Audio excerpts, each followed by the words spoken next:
Bismillahirrahmanirrahim. Wala yas'alu wujuban ay idza jalasal khasmani baina yadayil qadi la yas'alul muta'alaihi illa ba'da kamalin ay ba'da faraghil mudda'i minat da'was sahihati. Seorang qadi wajib mendengarkan dakwaan sampai selesai. Ini maksud ibarat di sini begini. Tidak boleh dia ini menyela omongannya. Hakim itu harus selesai mendengarkan dakwaan. Kalau yang sudah selesai membacakan dakwaan, baru dia boleh bertanya-tanya. Begitu etikanya. Ini hukumnya wajib ini. Setelah selesai sempurna dakwaan dari mudda'i, tuntutan dan sebagainya, baru hakim boleh menanya-nanya. Ini kalau hukum Islam begitu.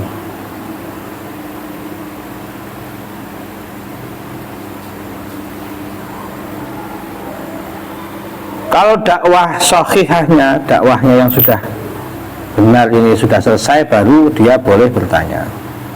Wa hina idin yaqulu al-qadi lil muta'alaih. Apa pertanyaannya? Jadi hukum Islam itu enggak rumit-rumit.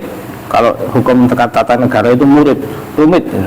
Bikin surat, bikin pernyataan berlembar-lembar, cari pengacara, advokat, rumit kalau hukum tata negara Indonesia itu, konstitusinya itu. Kalau hukum Islam, hakim datang dua orang berselisih, misalnya si A dan si B. Si A menuntut B. Si A mengatakan, itu rumah yang ditempati B tanah saya, misalnya begitu. Sudah selesai ngomong tuntutannya, itu sudah selesai, baru hakim ngomong. Wa hina idin yaqulul qadirul mudda'a alaih ahrij min da'wahu. Sekarang kalau sudah selesai dari penuntut, pendakwa, qadi nanya kepada yang didakwa atau tersangka, kalau sekarang ini terdakwa, ahrid min da'wahu, sekarang kamu harus keluarkan hujahmu, kamu harus keluar dari dakwaan dia. Bagaimana caranya? Kamu mengakui tidak dakwaannya, kamu mengakui atau mengingkari, begitu.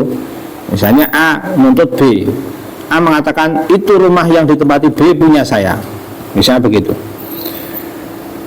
Fa'in aqara bima alaihi bihi lazimahu ma aqara bihi wa la yufidu ba'da dzalika ruju'uhu. Kalau yang didakwa, mudda'a ini yang didakwa, dia mengakui, ya betul yang dia dakwakan, ini rumah memang punya dia, yang saya tempati itu punya dia, misalnya.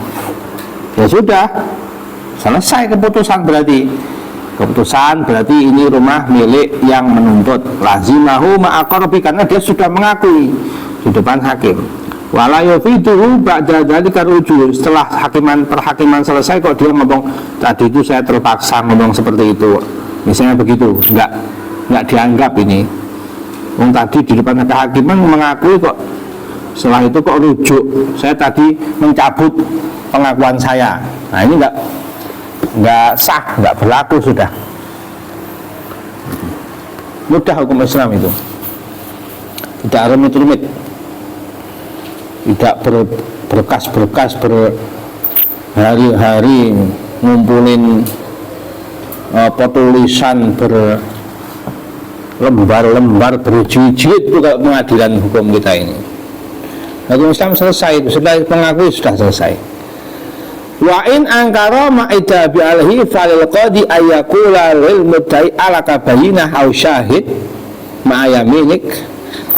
Sekarang kalau tersangka, terdakwa mengingkari, tidak benar, ini rumah punya saya, namanya mengingkari. Misalnya tadi A sama B, A menuntut B itu menempati rumah saya, kata B, mudda'a alaih ini B, berarti tidak benar, yang dia tuduhkan tidak benar. Maka hakim berkata kepada yang mendakwa, kamu menuduh ada buktinya tidak, ala kabayina au syahid ma'ayaminik, atau kalau bayinah itu kalau urusannya tentang hudud, misalnya pencurian atau hukum minum minuman keras, namanya bayinah ini harus 2 orang laki-laki adil yang melihat. Kalau enggak boleh, itu bayinah. Nanti ada penjelasannya. Tapi kalau permasalahannya uang, hutang piutang, tanah dan sebagainya, cukup 1 saksi adil dan sumpah. Sumpah ini menempati tempatnya saksi yang kedua. Itu hukum Islam. Tidak sah bukti dengan foto, video, rekaman, apapun nggak sah itu kalau dalam hukum Islam itu. Nah, dulu banyak orang mengingkari, katanya hukum Islam itu kolab karena nggak mau menerima kemajuan zaman. Di sini sekarang zamannya sudah CCTV, zamannya sudah video, sudah HP, foto, kok nggak mau mengakui kemajuan teknologi, harus bukti, harus orang. Nah, ternyata sekarang ditemukan bisa rekayasa, foto direkayasa, video direkayasa, CCTV direkayasa. Bahkan sekarang ini ditemukan alat untuk membuat video orang bicara padahal dia bukan yang bicara. Wajahnya dia, suaranya dia, tapi dibuat seakan-akan orang lain, atau sebaliknya orang lain yang ngomong seolah-olah dia yang bicara.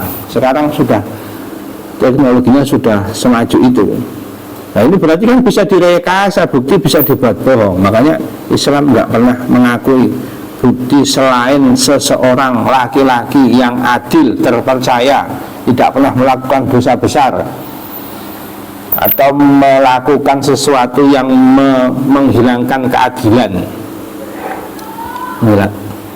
Menghilangkan keadilan itu ya tidak menjaga harga diri, keluar rumah nggak pakai tutup kepala misalnya, atau dia ini melakukan sesuatu yang melanggar etika, itu sudah menghilangkan keadilan. Kalau orang-orang betul terpercaya, dia akan jujur, nggak berani di hadapan hukum, bertanggung jawab dunia akhirat. Itu kalau hukum Islam begitu. Nah, sekarang dengan katanya teknologi, dengan video, dengan foto, dengan CCTV, berapa banyak rekayasa atau hukum yang tidak adil dan sebagainya.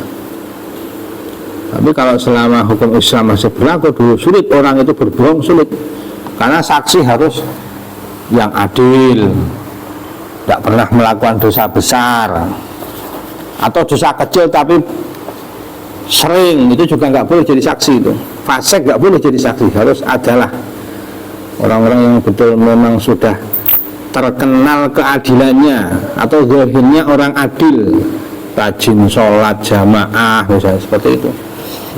Kalau orang yang meragukan sudah tidak boleh jadi saksi itu dalam Islam. Jadi sulit. Islam itu mengatur manusia, menciptakan manusia, lebih tahu mana yang maslahat bagi manusia. Walaupun ngakunya teknologinya maju, ternyata banyak penipu. Dengan kemajuan teknologi itu bukan banyak terungkap orang-orang jujur, malah banyak penipu. Makanya dulu Nabi mengatakan, sayati alana zamanu sanawat khada'at, akan datang zaman sebelum hari kiamat itu tahun-tahun penuh tipuan, kebohongan, hoak. Itu sudah Nabi sudah sampaikan dulu. Yuk tamanul khain, orang pengkhianat dipercaya, orang pengkhianat dipercaya, orang terpercaya dianggap khianat. Masya Allah. Nah, ini hukum Islam tidak boleh begitu, harus dengan bayinah yang adil atau syahid ma'ayami. Kalau perkaranya masalah harta, masalah uang, satu orang saksi boleh yang adil, tapi dengan sumpah, beserta dengan sumpah, harus membawa nama Allah. Orang berpikir kalau membawa nama Allah kok bohong, celaka ini. In kana al-haqqu mimma yasbutu bi syahid wa yamin. Bolehnya satu saksi dengan sumpah kalau memang perkara yang boleh dengan satu saksi dan sumpah. Itu perkara-perkara yang kaitannya dengan harta tadi itu. Nanti ada penjelasannya. Mana yang boleh satu saksi dengan satu sumpah, mana yang tidak boleh. Kalau nggak boleh harus dua saksi. Apalagi tuduhan zina yang nanti dirajam, dijilid, itu sulit itu karena harus 4 saksi. Itu lebih sulit lagi, tidak gampang itu. Jadi kenapa hukum Islam kok katanya kejam? Kalau orang zina muhsan dihukum rajam. Nah, karena untuk pembuktiannya itu sulit. Harus ada 4 orang laki-laki adil yang melihat langsung masuknya zakar ke farji itu, seperti masuknya apa itu benang ke dalam apa itu jarum, seperti itu. Bahkan bahasa lain seperti tutup celak masuk ke wadah celak. Itu di zaman sahabat belum pernah terjadi. Ada orang dirajam gara-gara 4 orang melihat langsung. Sulit itu. Jadi kalau ada orang kok dirajam dengan 4 saksi itu berarti sudah keterlaluan. Dia zinanya terang-terangan di depan umum. Sampai ada 4 orang melihat itu kan berarti di depan umum. Pantas dirajam orang begitu. Kalau selain itu harus 2 saksi. Atau kalau perkaranya harta, 1 saksi dengan sumpah. Wala yahlifuhu wa fi badinas wala yastahlifuhu ay la yahliful qadi al-muda'alih illa ba'da su'alil mudda'i minal qadi ay yahlifal muda'alih. Jadi pertama kali yang diminta untuk membuktikan itu orang yang mendakwa. Orang kalau dakwa itu harus punya bukti. Kalau orang nggak punya bukti main dakwah, nanti setiap orang bisa apa istilahnya Nabi itu, bisa mengambil hak orang lain. Tiba-tiba orang nggak kenal datang, itu baju yang dia pakai punya saya, langsung dikasih. Ya udah, kalau punya kamu ini tak kasih. Nggak boleh begitu. Kalau dakwah itu harus punya bukti. Maka nggak boleh menyumpah orang yang didakwa sebelum yang mendakwa ditanya dulu oleh hakim. Hukum Islam begitu. Walal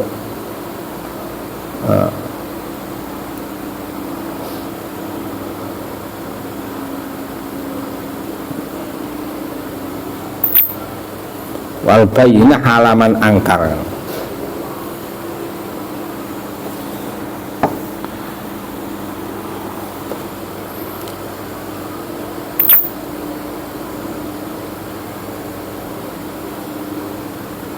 Bagi orang mendakwa itu wajib punya saksi. Wal bayyinah halaman angkar. Kalau mengingkari harus ada bukti. Setelah pendakwa ini bisa mendatangkan saksi, setelah pendakwa ditanya oleh hakim, atau dia punya 1 saksi dan sumpah, berani sumpah kalau memang perkaranya harta, urusan rebutan harta, baru ini qadhi menanyakan kepada muda'aleh.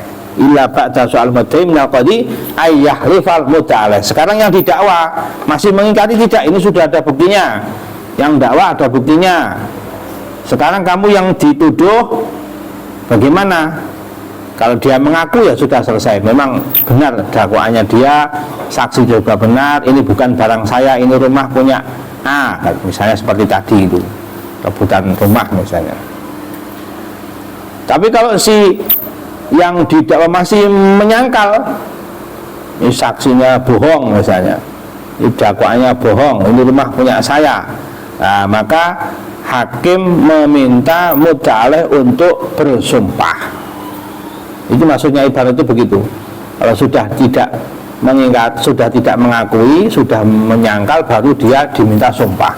Kalau begitu sumpah demi Allah bahwa ini rumah punya saya. Itu hukum Islam begitu. Paham? Nggak rumit nih. Pokoknya kalau menuduh ya harus punya bukti. Yang dituduh pun boleh mengelak, boleh nyangkal. Kalau sekarang istilahnya praduga tak bersalah. Kalau dia menyangkal harus berani bersumpah.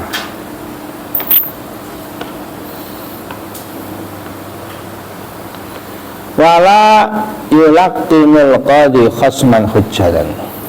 Wallahu a'lam.